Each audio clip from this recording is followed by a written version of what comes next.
இறைவன் நமக்கு பல்வேறுபட்ட அருட்கொடைகளை வழங்கி இருக்கின்றான். இருந்தும் நாம் அதற்கு நன்றி செலுத்துபவர்களாக இருக்கின்றோமா? இந்த காணொளி நமக்காக, நமது படிப்பினைக்காக. இவரது பெயர் அப்துல்லா.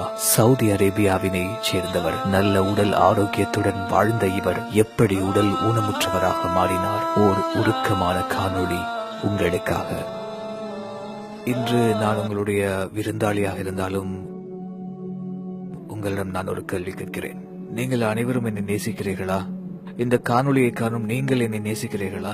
அல்லாஹ்வை சாட்சியாக வைத்து சொல்கிறேன், நானும் உங்கள் அனைவரையும் நேசிக்கிறேன். மக்கள் என் மேல் கொண்டுள்ள நேசம், நான் அவர்கள் மேல் கொண்டுள்ள நேசத்தில் ஏதாவது வித்தியாசம் ஏற்படலாம்.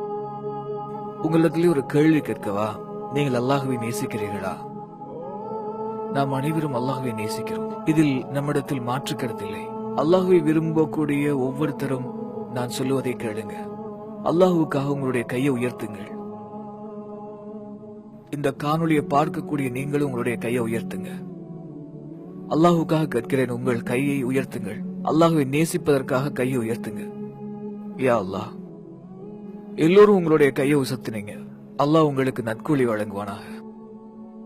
அல்லாஹ் இப்போது பார்ப்பது உங்களுடைய உள்ளத்தில் இருக்கக்கூடிய அவன் மேல் கொண்ட இரக்கம், அன்பு, அதற்கு பிற்பாடு நீங்க உயர்த்திருக்கக்கூடிய உங்களுடைய கைகள் தான். நீங்க இங்கு ஒரு விஷயத்தை அவதானிக்கிறீர்களா? கேமரா என்ன நோக்கி இருக்கா? எல்லோரும் உங்களோட கைகளை உயர்த்தினீங்க. நான் கையை உயர்த்தினேனா?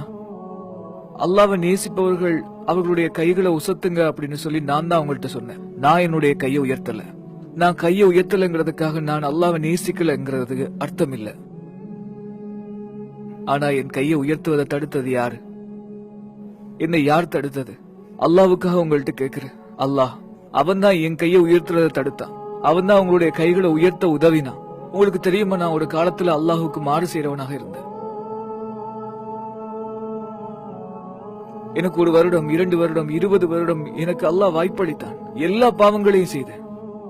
சினிமா, இசை, தொலைக்காட்சி என்று அல்லாஹ்வுக்கு மாறு செய்பவர்களுக்கு முக்கியத்துவம் கொடுத்து பாவங்களை நிறைய செய்து வந்தேன். அல்லாஹ்வுக்கு அடிபணிறதுல என்னுடைய அக்கறை ரொம்பவும் குறைவு. நீங்க அல்லாஹ்வுக்கு மாறு செய்யறவங்களா இருந்தாலும் அவனை நேசிப்பதற்காக உங்களுடைய கையை உயர்த்த செய்துள்ளான் அல்லாஹ். கடந்த 21 வருஷங்களா அல்லாஹ் என்னுடைய கையை செயலிழக்க செஞ்சிருக்கான். இது போன்ற தண்டனைய அல்லாஹ்விடம் இருந்து வரும் வரை நீங்கள் காத்திருக்கிறீர்களா? இன்னும் நீங்க அல்லாஹ்வுக்கு மாறு செய்து பாவம் செய்பவர்களாக இருக்கலாம். அல்லாஹ் தடுத்த பாவங்களை நிறைவே செய்பவர்களாக இருக்கலாம். அல்லாஹ்வுடைய தண்டனை வரும் வரை மேலும் தொடர்ந்து பாவங்களை செய்யறவங்களா இருக்கலாம். இருந்தாலும் அல்லாஹ் உங்களுடைய கைகளை உயர்த்த உதவி செய்திருக்கிறான். ஆனால் அல்லாஹ் என்னுடைய கையை உயர்த்த தடை விதித்திருக்கிறான். கடந்த 21 வருஷங்களா நான் கழிவறைக்கு சென்றா கூட என்னுடைய உறுப்புகளை என்னால சுத்தம் செய்ய முடியாது. நீங்க கழிவறைக்கு சென்று உங்களுடைய உறுப்புகளை சுத்தம் செய்ய பிறரை நீங்கள் அழைத்திருக்கவே மாட்டீர்கள். 21 வருடங்கள் சென்று விட்டது. ஆனால் என் உடல் உறுப்புகளை பிறர் ஒருவரால் மட்டுமே சுத்தம் செய்ய முடிகிறது. நான் இங்கு என் தாய், மனைவி இல்லாமல் வந்திருக்கேன். அவர்கள் என்னுடைய உடல் கழிவை பார்த்தால் உடனே சுத்தம் செய்வார்கள். இல்லைன்னா நான் இன்று ஜித்தா அல்லது நான் வசிக்கக்கூடிய மதினா நகரம் செல்லும் வரை என்னுடைய கழிவுகளை அவர்கள் சுத்தம் செய்வதற்காக காத்திருக்க வேண்டும். நான் உங்கள் மனதை கலங்க வைத்திருக்கலாம். இது நாளை மறுமையில உங்களுடைய உடல் நரக நெருப்பு அடைகிறதை விடவும் மேலானது. இப்போது உங்களுடைய இதயம் கலங்கி இருப்பது நாளை மறுமையில நரக வேதனையை விட சிறந்தது. அல்லாஹ் இந்த உலகத்தில் உங்களுக்கு கொடுத்த அருட்கொடைகளுக்காக அவனுக்கு நன்றி செலுத்துங்க. அவனுக்கு நன்றி செலுத்தினால் நாளை மறுமையில் அவன் கொடுத்த அருட்கொடை தொடர்பான கேள்விகளிடமிருந்து தப்பிக்கலாம். நரக நெருப்பிலிருந்து அல்லாஹ் உங்களை பாதுகாப்பானாக. நீங்கள் இன்று உயர்த்திய கை மறுமையில் உங்களுக்கு சாட்சியாக இருக்கும். நீங்கள் அல்லாஹ்வுடைய கட்டளையை மீறினால் அந்த சாட்சி உங்களுக்கு எதிராக இருக்கும். நாளை மறுமையில ஒவ்வொருவருடைய வாய்க்கும் முத்திரையிடப்பட்டுவிடும். கை போன்ற உடல் உறுப்புகள் அவைகள் செய்தவைகள் பற்றி பேச தொடங்கும். அல்லாஹ் நேசிப்பதாக கூடி நீங்கள் உயர்த்திய உங்களுடைய கைகளும் சாட்சியாக இருக்கும்.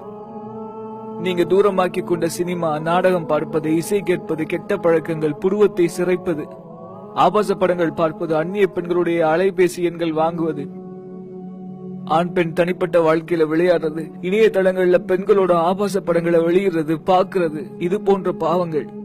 லா இலாஹ இல்லல்லாஹ். அல்லாஹ்வை நினைவுபடுத்திக் கொள்ளுங்கள் சகோதரர்களே. கிடைத்த அருட்கொடைகளுக்காக அல்லாஹுக்கு நன்றி செலுத்துங்கள். நீங்கள் வழி தவறி சென்றால் உங்களுக்கு பதிலாக வேறு ஒரு சமூகத்தை அல்லாஹ் உருவாக்குவான். அந்த சமூகம் உங்களை விட மிகச் சிறந்ததாக இருக்கும். சுப்ஹானக்கல்லாஹும்ம வ பிஹம்திக அஷ்ஹது அன் லா இலாஹா இல்லா அன்த அஸ்தக்ஃபிருக வ அத்தூபு இலைக். அல்லாஹுவின் தண்டனைகள் வருவதற்கு முன் அவன் தடுத்த அனைத்து பாவங்களையும் விட்டு விலகிக் கொள்பவர்களாக நாம் எப்போது மாறப்போகிறோம்? நம் இளமை, செல்வம், நேரம் என்று அல்லாஹ் நமக்கு கொடுத்த அருட்கொடைகளை கொண்டு அவனுக்கு மாறு செய்யாதிருப்போம். நரக நெருப்பிலிருந்து நம்மை பாதுகாப்போம்.